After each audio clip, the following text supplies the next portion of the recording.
The year was 1912, and Europe stood precariously on the edge of a new century. Yet the familiar tensions of old rivalries and imperial ambitions still held sway over the continent.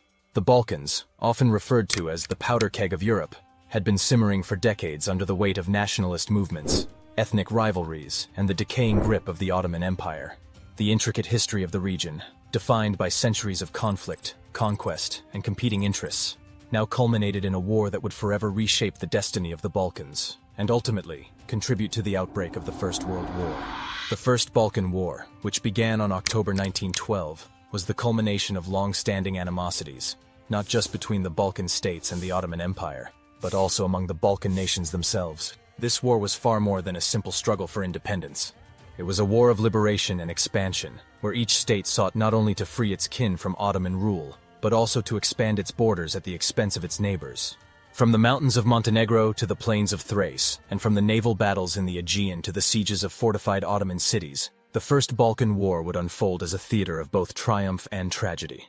In this complex struggle, the strategies, decisions, and battles fought would shape not just the political landscape of the Balkans, but the fate of empires. To understand the First Balkan War, one must first grasp the long and tortured decline of the Ottoman Empire in Europe. In the 14th century, the Ottomans had crossed from Anatolia into the Balkans, capitalizing on the fractured state of the Byzantine Empire and the weakness of local rulers. Within a century, they had established control over much of southeastern Europe, including Bulgaria, Serbia, and Greece. By the 16th century, the Ottoman Empire had reached its zenith, ruling vast territories in Europe, Asia, and Africa. However, the centuries that followed saw a steady decline in Ottoman power. By the 18th and 19th centuries, the empire's military system had fallen behind that of its European rivals. The once formidable Janissary Corps had grown corrupt and inefficient, and the sultans struggled to modernize their forces in the face of mounting rebellions and external pressures. The loss of territories in the Russo-Turkish Wars, the independence of Greece in 1830, and the recognition of Serbia, Romania, and Montenegro's independence in 1878 had already signaled the shrinking Ottoman footprint in Europe. Despite these losses, the Ottomans still controlled key regions in the Balkans, including Macedonia, Thrace, Kosovo, and Albania. These territories were ethnically and religiously diverse, with a mix of Muslim and Christian populations, each with its own aspirations for independence. Nationalism was on the rise across Europe, and in the Balkans it fueled both liberation movements and territorial ambitions. By the turn of the 20th century, it was clear that the Ottoman grip on these lands was slipping, and the Balkan states, newly emboldened by their independence, were preparing to seize the moment. The early 20th century saw the rise of alliances and treaties among the Balkan states, each eager to take advantage of the Ottoman Empire's decline. However, these states, mainly Serbia, Bulgaria, Greece, and Montenegro, were not natural allies. They had long-standing rivalries and conflicting territorial claims, particularly over Macedonia, a region rich in history and strategic importance. Nonetheless, the Balkan states recognized that they would need to set aside their differences, at least temporarily, if they were to successfully challenge the Ottomans. The formation of the Balkan League was the result of delicate diplomacy, and the growing realization that unity was essential for any success against the Ottomans. In March 1912, Serbia and Bulgaria signed a military alliance, agreeing to divide Macedonia between them after a victory against the Ottoman Empire. This was followed by a similar agreement between Bulgaria and Greece in May. Montenegro, the smallest but most fiercely independent of the Balkan states, also joined the League, signing a treaty with Serbia in September 1912. The Balkan League was now a reality, though fragile. Beneath the surface, tensions simmered between the allies over their future spoils of war. Bulgaria, with the largest army, believed it should receive the lion's share of Macedonia, while Serbia had its eyes set on Kosovo and Albania. Greece, meanwhile, was determined to capture the strategically vital port of Thessaloniki, a city coveted by both Bulgaria and Serbia. Yet for the time being, these differences were set aside as all eyes turned toward the Ottoman Empire. The opportunity for war came in 1911, when Italy launched an invasion of Ottoman-controlled Libya. The Italians, seeking to expand their empire, decisively defeated the Ottomans, exposing the empire's military weaknesses. Emboldened by this, the Balkan League began to plan its own campaign against the Ottomans. The League's leaders were further encouraged by the oppressive policies of the Young Turk regime in Istanbul, which had alienated the empire's Christian subjects and deepened the divide between the Ottomans and their Balkan provinces. On October 8, 1912, Montenegro was the first to strike, declaring war on the Ottoman Empire. Within days, Serbia, Bulgaria, and Greece followed suit, and the First Balkan War had officially begun. The Ottoman Empire, already weakened by its war with Italy, now faced a full-scale invasion on multiple fronts. The strategic situation at the outbreak of war heavily favored the Balkan League. The Ottomans were fighting a two-front war, with Italian forces still occupying Libya, and their forces in Europe were poorly organized and spread thin. In contrast, the Balkan states had meticulously prepared for this moment, coordinating their plans and amassing large, well-trained armies. The Balkan League's strategy was simple: overwhelm the Ottoman forces with superior numbers and capture key cities and fortresses. Bulgaria was assigned the most crucial role, as it had the largest and most well-equipped army. Bulgarian forces would strike directly at the heart of Ottoman power in Europe, Thrace, with the goal of capturing Adrianople and advancing toward Constantinople itself. Bulgaria's military planners, led by General Nikola Ivanov and General Radko Dmitriev, envisioned a lightning campaign that would bring Ottoman resistance to its knees in a matter of weeks.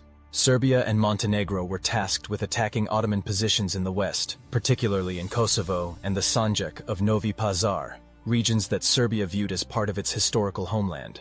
Serbian forces, led by General Radomir Putnik, would push south into Macedonia, aiming to liberate their Slavic brethren from Ottoman rule and secure control over the coveted region. Greece, though the smallest of the major powers in the League, had a unique advantage: its navy. The Greek fleet, commanded by Admiral Pavlos Kontoriotis, would dominate the Aegean Sea, preventing Ottoman reinforcements from crossing over from Asia and supporting the Balkan League's land campaign. On land, the Greek army, led by Crown Prince Constantine, would march north into Thessaly and Macedonia, with the ultimate goal of capturing the port of Thessaloniki. The Ottoman Empire, meanwhile, was at a severe disadvantage. Its forces in Europe were poorly equipped and demoralized, having been weakened by years of internal strife and corruption. The Ottoman High Command, under the leadership of Nazim Pasha, scrambled to organize a defense, but their forces were spread too thin to hold back the coordinated offensives of the Balkan League. The first major clash of the war came in the west, where Serbian and Montenegrin forces launched a coordinated offensive against Ottoman positions in the Sanjak and Kosovo. The Serbs, under the command of General Putnik, moved quickly to engage the Ottoman forces at Kumanovo, a small town in northern Macedonia that was strategically located on the road to Skopje. The Battle of Kumanovo, fought on October 23 and 24, 1912, would prove to be a decisive victory for the Serbian army. The Ottoman forces, led by Zeki Pasha, had entrenched themselves in defensive positions around Kumanovo, hoping to delay the Serbian advance and regroup their forces. However, the Ottoman commanders had underestimated the strength and determination of the Serbian army. Putnik, a seasoned and cautious strategist, deployed his forces in a wide arc, outflanking the Ottoman positions and cutting off their retreat.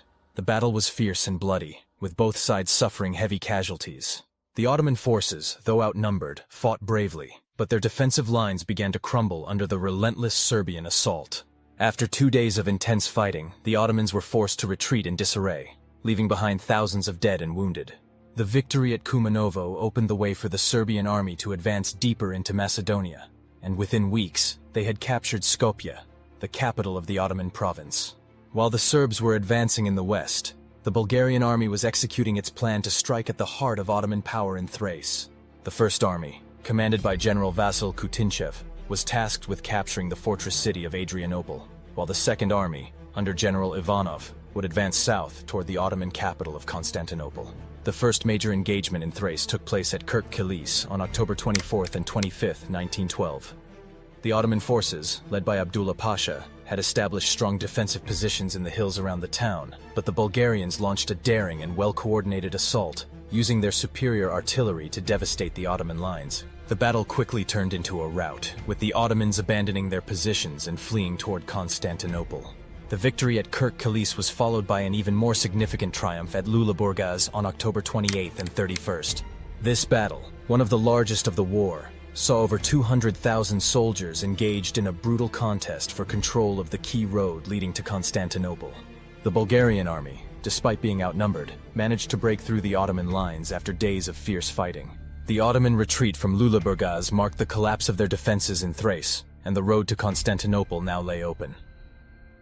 As the Bulgarian armies advanced toward Constantinople, another Bulgarian force laid siege to Adrianople, or modern Edirne, one of the most heavily fortified cities in the Ottoman Empire. The siege of Adrianople, which began in October 1912, would last for months and become one of the defining events of the war. Adrianople was not just a strategic target, but a city of immense symbolic importance. It had been the capital of the Ottoman Empire before the conquest of Constantinople, and its capture would deal a severe blow to Ottoman prestige. The city was defended by a garrison of over 50,000 soldiers under the command of Shukru Pasha, a determined and capable leader, who vowed to hold the city at all costs. The siege was a grueling and bloody affair. The Bulgarian army, lacking sufficient heavy artillery, initially struggled to breach the city's formidable defenses. The Ottomans, meanwhile, mounted a fierce defense, repelling several Bulgarian assaults and launching counterattacks to break the siege. Winter set in, turning the battlefield into a quagmire of mud and blood. However, the Bulgarians were determined to capture the city, and in March 1913, after months of relentless pressure, they launched a final assault. This time, they brought up heavy siege artillery, including some of the largest cannons in Europe, and pounded the city's defenses into rubble. On March 26, 1913, Adrianople fell to the Bulgarians, marking a turning point in the war and signaling the beginning of the end for Ottoman rule in the Balkans. While the Bulgarians and Serbs were making gains on land, Greece played a critical role in the war through its dominance of the seas. The Greek navy, under Admiral Kountoriotis, quickly established control over the Aegean Sea, cutting off Ottoman supply lines and preventing reinforcements from being brought over from Asia Minor. Greek naval victories at Ely in December 1912 and Lemnos in January 1913 ensured that the Ottoman fleet would remain bottled up in its ports for the remainder of the war. On land, the Greek army, led by Crown Prince Constantine, advanced north into Macedonia. The Battle of Giannitsa, fought on November 1st and 2nd, 1912, was a crucial victory for the Greeks. The Ottoman forces, though outnumbered, had fortified their positions around the town, hoping to delay the Greek advance toward Thessaloniki. However, the Greeks launched a well-executed frontal assault, overwhelming the Ottoman defenders and forcing them to retreat. The victory at Giannitsa opened the way to Thessaloniki, the most coveted prize of the war. The city, a bustling port and the second largest in the Ottoman Empire, was crucial to controlling the northern Aegean and the surrounding region. Both Greece and Bulgaria had designs on the city, but it was the Greeks who moved first. On November 8, 1912, Greek forces entered Thessaloniki, securing the city before the arrival of a Bulgarian division that had been dispatched too late. The capture of Thessaloniki was a major coup for Greece and a source of lasting tension between the two allies. By December 1912, the Ottoman Empire was in full retreat. Its armies had been decisively beaten in the field, and its remaining forces were besieged in a few isolated strongholds, including Shkodër in Albania, Janina in Epirus, and the Gallipoli Peninsula. Recognizing that further resistance was futile, the Ottoman government sued for peace, and on December 3, 1912, an armistice was signed between the Empire and the Balkan League. The Peace Conference of London convened in December 1912 to negotiate the terms of a final settlement. The Balkan states demanded the cession of almost all Ottoman territories in Europe, including Macedonia, Thrace, Kosovo, and Albania. The Ottomans, desperate to retain some semblance of their European empire, resisted these demands, but their bargaining position was weak. The negotiations were interrupted by a coup in Istanbul in January 1913, which brought the Young Turks back to power. The new government, led by Enver Pasha, was determined to continue the war in an effort to regain lost territories, particularly Adrianople. However, the Ottoman forces were in no position to mount a serious counteroffensive, and by the spring of 1913, the last Ottoman strongholds in Europe had fallen. The final peace treaty, signed on May 30, 1913, was a crushing blow to the Ottoman Empire. The empire was forced to cede all of its territories in Europe, except for a small strip of land around Constantinople. The Balkan states divided the spoils among themselves, with Macedonia being partitioned between Serbia, Greece, and Bulgaria. The war had been a resounding success for the Balkan League, but it also sowed the seeds of future conflict. The First Balkan War may have been a victory for the Balkan states, but the peace that followed was anything but stable. Bulgaria, which had borne the brunt of the fighting and expected to receive the largest share of the conquered territories, felt cheated by the division of Macedonia. The Bulgarians had hoped to control all of Macedonia, including Thessaloniki, but found themselves in possession of only a portion of the region. Tensions between the former allies quickly escalated, as Serbia and Greece solidified their control over much of Macedonia, while Bulgaria fumed at what it saw as a betrayal. In June 1913, less than a month after the signing of the Peace of London, Bulgaria launched a surprise attack on its former allies, sparking the Second Balkan War. This conflict, though shorter and less bloody than the first, would further destabilize the region and set the stage for the outbreak of the First World War just a year later. We will cover the Second Balkan War in our next video, so make sure you are subscribed and have turned on post notifications. The First Balkan War had been a decisive moment in the history of southeastern Europe. It marked the end of Ottoman rule in the Balkans, and the beginning of a new era of independence and rivalry among the Balkan states. Yet the war also demonstrated the fragility of the peace that followed, as the competing ambitions of the Balkan nations threatened to plunge the region into further conflict. In the end, the First Balkan War was not just a war of liberation, but a prelude to the global conflagration that would soon engulf the entire world.